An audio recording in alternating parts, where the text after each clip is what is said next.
Whoops. A little malfunction there, but I'm. Oh. Okay, Tommy. Been a couple weeks here, huh? Yes, but we took a little hiatus there from filming. First off, I want to say, come get some. Anyways, a couple things have happened since our last broadcast. First off, happy birthday. Hey, thanks, buddy. Stay healthy. Big 6'1". Yeah. And today is actually the 40th anniversary of the unveiling of the Unknown Perv.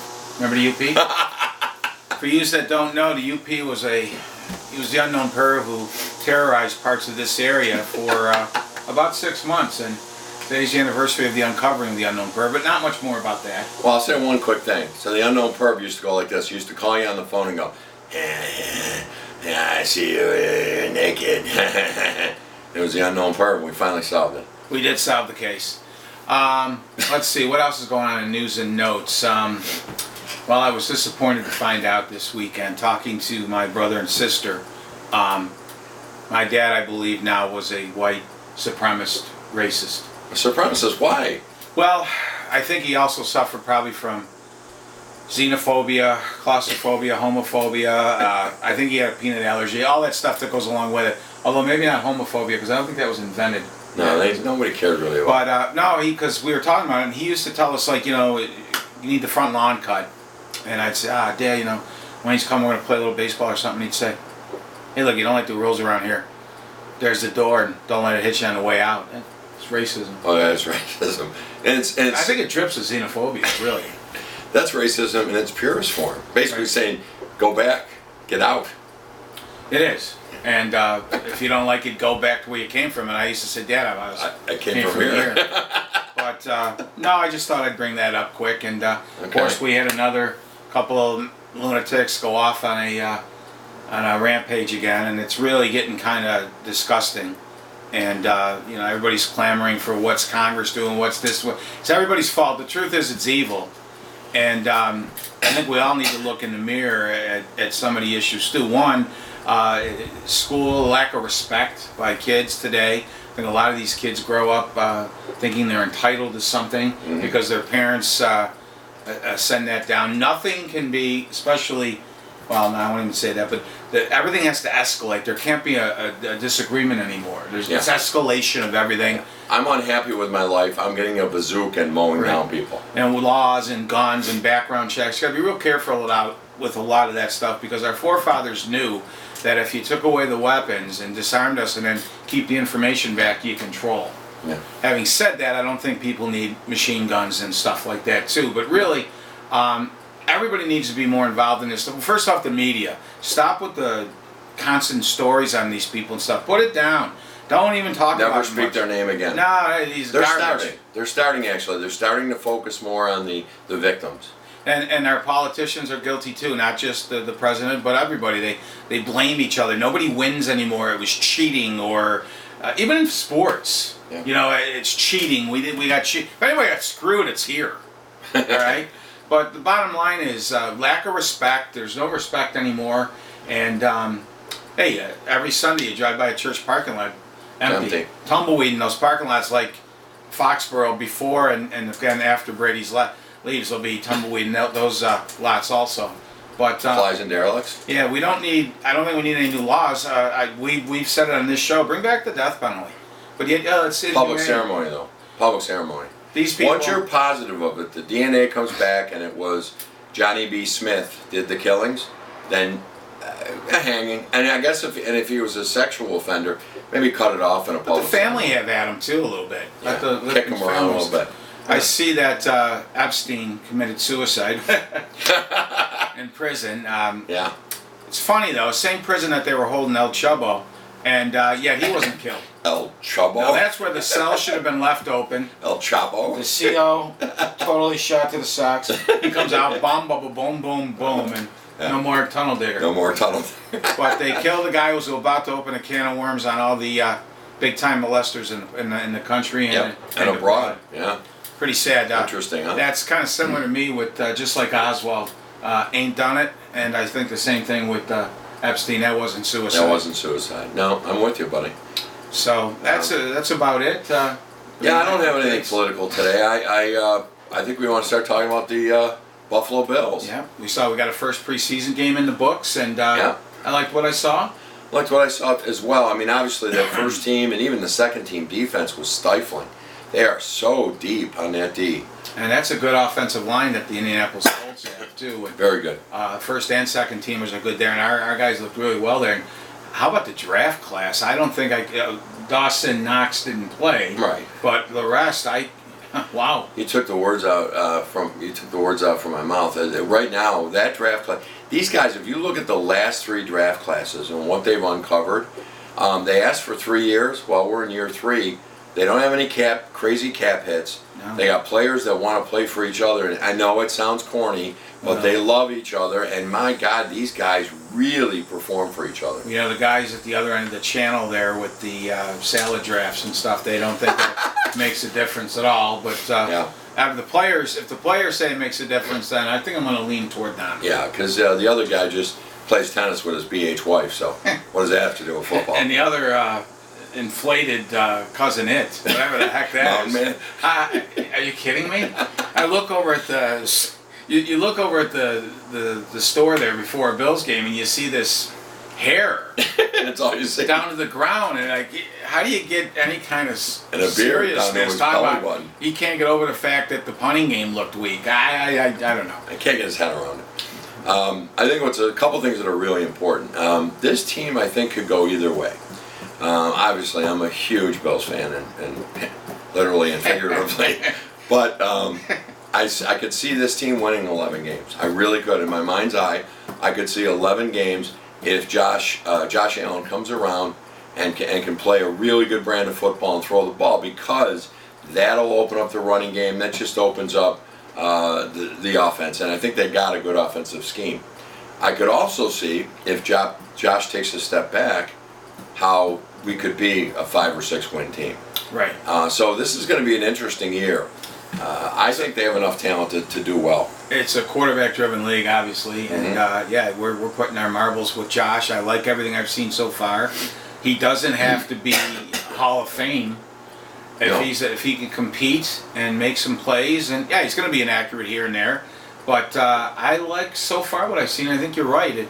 The key is to get that passing game going, and that'll open the running game. One thing I did not see in the first game, and it seems to be a Bills problem, we don't hit those simple little crossing patterns that everybody else seems to hit. Yeah. A lot of ours are the sidelines to where the guys got to get the feet down and toe tap and all that kind of stuff. So I'd like to see, where's that middle game there? Well, we did have 2 nice passes, and our backup quarterback, Barkley. Barkley, thank you. I lost him on the tip of my tongue. Barkley had a beautiful down and in between like 4 defenders for a really nice. It wasn't Brown. I think it was Zay Jones. And then they had this guy. I watched this Beasley because I was ushering last week. So Right, the new. Really important job. Really important job. No two-way radio. I'm a little confused. No two-way about that. radio again. We'll be talking to the Bills soon. But anyway, that Beasley, they can't cover him. They literally, he's a safety. I know it's cliches, but he is the safety blanket. If Allen looks down his reads and can't find anybody, this guy just gets separation. Well, and it's today's game because you can't do much as a cornerback. I mean, if you're caught thinking of pass interference, it's a flag. Thinking of touching. So you're right, that key movement, but the timing and everything's got to be there with Josh, and I'd like to see a little bit more of that. He also would have had a touchdown pass. Zay had that in his hands and couldn't bring it down. And he got hit anyway, so Zay, come on. Catch it if you're going to... I was listening to Greg Cosell, and he was saying that ball should have been thrown sooner. These things I don't know. I don't get the all-22 and the DNA report after each game, but maybe. But still, it looked like it hit him in the hands, and they always used to say if it can hit you in the hands, you got to catch it. And that wasn't hands or he was stretched out. Right. That was right, It was right there. there. If you're going to get hit there, catch it and then get the pop. Defensively, you're right. I liked everything I saw there. A lot of good heat. That Daryl Johnson. Yep. Where did he come from? 7th round pick. Tremaine Edmonds. I think you're going to hear about this guy in Pro Bowls for the next 7-8 years. Matty Milano. Matt Milano is ridiculous. 5th round pick. Unreal. With the injuries at tight end, Tommy Sweeney, Milano, a Boston College kid, Yeah. playing well. He had a couple of drops in the game on Friday night, but my God, he's come on. So kudos to Bean and the guys for their drafting and the free agents they've brought in with the competitive deals. Yeah. You know, they're not 4-year. 1 and 2 year deals. Yeah, come Other on than in, Morse. come on in. And Morrison, hopefully that concussion thing. I didn't know he had. Obviously, how would we all know, right? Yeah. He had that concussion problem. So, but the Bills have. Feliciano's been looking good back They're in playing him at center. I mean, that's freaking awesome. Guy was a guard, and he's playing well. That's Spain from Tennessee. I mean, these guys are football players. Long in center and Ike Botker. Botker can center. And then the kid they just traded for. When did you see a Bills trading? And, well, I guess they have been the last few years with Bean and stuff, making summer trades. But yeah. Ryan Bates, that was a nice little pickup. He's a Penn State kid with some size and the ability to play down the line, and I think he saw time at guard in yesterday's scrimmage in Spartansburg. Yeah, and you know, I feel really bad for that kid Waddle, who came over for New England, right, and left right tackle. I mean, that kid looked like he really was going to do something, and he goes and tears a quad, I believe. That's a shame. But and his wife's big on social media. She's already still talking about how much they love Buffalo. Well, and the kid's out for the year. Let's get him healthy and get him back out there next year, right? Yeah. Cody Ford, we haven't mentioned him. He's a monster of a guy, and they moved him to guard, and he's playing well there. God Almighty, and to have that flexibility of guard / tackle when you need him. Oliver just is. Oh, I'll go to defense again. What a man-child this guy is. Holy, this guy just mauls people. He's playing. They're double teaming a rookie defensive tackle in that preseason game. And the funny part about that is. Star Latulier is going to eat that up. I mean, you're going to have to account for that load. Pick your poison. And then you got the edge guys coming around the edge and stuff, and even some of the Jordan Phillips is a really solid backup. Harrison really Phillips is a good backup. The Beach Boy is playing well. I think it might mean Little Deuce Coupe. Little Deuce Scoop. And I think Eddie Yarbrough might have a hard time this year with Daryl Johnson. And he may not make it, and he actually played pretty well. So when you got that kind of depth and literally, not a cliche, but really fighting for a position, that can only be better for the Bills. Sam Akel they just brought in. I don't know much of him, but I hear he's a veteran guy that can bring some pass rush. So, Jesus. You know, you got to, hey, it's a passing game, and whatever you can do to stop their passing, especially from the tackle position, right? Mm-hmm. Because everybody's taking the 2 steps and throw. And now if we can get some push up the middle, that might open the door for some of the edge guys to have a decent season. And I think wasn't Hughes analytically the most pressures in the league? Most pressures in the league. Unbelievable. Yeah, people get on him here too, but whatever. And if anybody thinks we're just homers, you've heard us on about the Sabres, so we're not homers. These 2 guys, McDermott and Bean, these guys, they get it. I mean, they really get it. I am very impressed with that organization. Yeah, I think the Sabres, I know we're not going to go there, but I think they're putting that band together for one more run at last. At last? Well, they want that #1 pick. Yeah, you got to get that #1 pick again. Another lottery pick. We seem like Edmonton between 2012 and 2017, Go for that lottery pick. Yeah, that's another story, but we'll get into that in training camp. But no, the Bills are, I think they're going to be exciting. Again, a lot of comes down to injuries. Like if this Morse can come back and play, right? He's a mauler. I think we got a good offensive line. If he can't, then you got to go to a Feliciano or something who's not terrible. But in fact, by the way, let's just say it, anybody is a huge step over Bodine. Yeah, Russell Bodine has really struggled. Oh, he's awful. Again, a guy where the combine numbers were through the roof and stuff, and just hasn't been able to translate that for whatever reason into pro football, not only with us but with the Cincinnati Bengals. Yeah. Bench press Toyotas, can't move anybody in defensive tackle. And today's game is more athletic. It's more footwork with these old linemen, and he had a tough night. I thought he had started. I didn't know, and I said I did okay, and then I realized he came in. Feliciano was the starter. Yeah, Jose Feliciano started, and I love that Jose. And then the ball's snapping over Barkley's head, and I said, "That's Bodie." Yeah. But sometimes when you're that strong, maybe it's just hard. Yeah, it's just really hard to throw. I used to snap. Yeah, you did. I did some snapping. Yeah, what was that? Well, with the JFK, John F. Kennedy Touch Football League and such, I did a little bit of that. The one game? A couple. They didn't give me much many tries there, but whatever. Well, you tried, I did try. Proud of you for that. But what else about the Bills? Well, punting, we'll see. Looks like a battle. There's like one shank, and the next guy shanks. We'll figure that out. What about Hauschka? Well, I saw in the paper, and I might agree. Maybe our punter's not even here yet. Yeah, that's a good point. Do we have the kid from Hamburg? Is he on a team? I can't think of his Oh, name. the kid that went to UB. He's from Grand Island. I don't know. Okay. No, the one that's been bouncing around. I know he. God, give him a call. Maybe he signed. Forget me. I don't know the name. He was punting up in Hamburg. I don't think he played for UB though. Well, the one kid that played with my buddy at UB, he's been bouncing around a little bit too. He's from Grand Island. That guy outkicks either guy we got now by a mile. So if he's out there, I don't know. He could be signed on another team. But my God, but I don't think our punter's here. Hauschka, house money.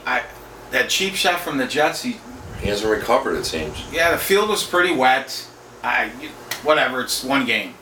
But I was looking at some of his stats. You can go online, especially Twitter. They'll have a lot of stats from just the training camp and things. And he seems to be struggling a little bit. Now, and the other guy is like popping him. He was 6 for 6 yesterday between 30 and 50. But Hauschka didn't kick yesterday, in all fairness. A lot of that's misleading, too, because some of those are from some of the 6 from 6 are from the shorter range. I said 30 to 50. Oh, you mean like 32 yards? Yeah, they might be in there, and then they So throw what do it. you Looks think? better, Looks so, better? analytics, numbers, bean counters. Okay. You're kind of a negative Nancy. Well, whatever. I just, I like to tear into some of this analytics, too. Analytics. So exciting year ahead. My hip can take it. I'll be standing there in the usher aisles, and I don't know where yet, but a lot of people, I'm going to say it for him. Wayne's not going to say it. Stop coming up to him during the game. He's got a job to do. I'm more than happy to sign an autograph or a greet after a game. After the game. A couple things I'm not allowed to do based on what I learned in usher school. Okay? Number one is you can't eat in front of the customers. Number two, you cannot sit. Number three, other than directing people to their seats, there's no gabbing.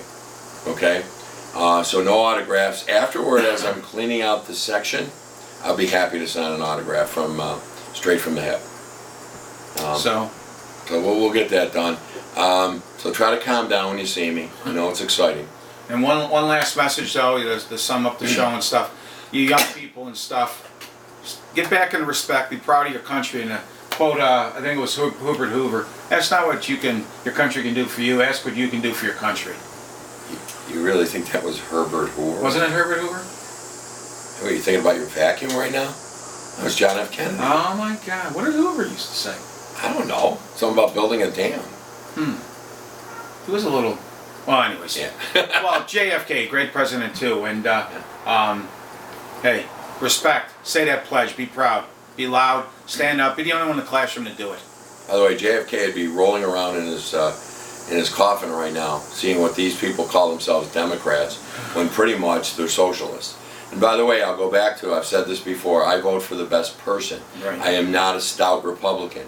But when you continue to talk about freebies for people who are here illegally, right, I will not back you, ever, and you could be the ruination of this country. Right. That's and it. remember, don't call Cuomo Freddie, what was it? Fredo. Don't call him Fredo. For those of you who have not seen that, look on YouTube. Google that one. Google that baby. He's screaming at a guy. A guy walked up and called him Fredo. He claims he knew that he didn't know that wasn't his name. I don't know. It's Chris Cuomo. But it was a mockery from The Godfather that basically Chris Cuomo was a clown, because his brother Andrew, well, who was more of a clown, is the governor of New York State. I'm sorry. He's our king. Emperor Cuomo. And for that, I'd like to say, maybe Mario, the ruination of a father, could have used a little bit more birth control. All right? Well, to sum it up, you keep bending over. One of these days, it's going to be really hard to straighten up. That's true. And again, I'll just sum it up. Mario, keep it in your nicks. You dead piece of dirt. Kind of too late for that. See y'all soon. See y'all soon. Going to get you back on the show. I'm dying here. It's fun. Chunks. Chunks. Chunks on their all own, sitting way up high. Good night.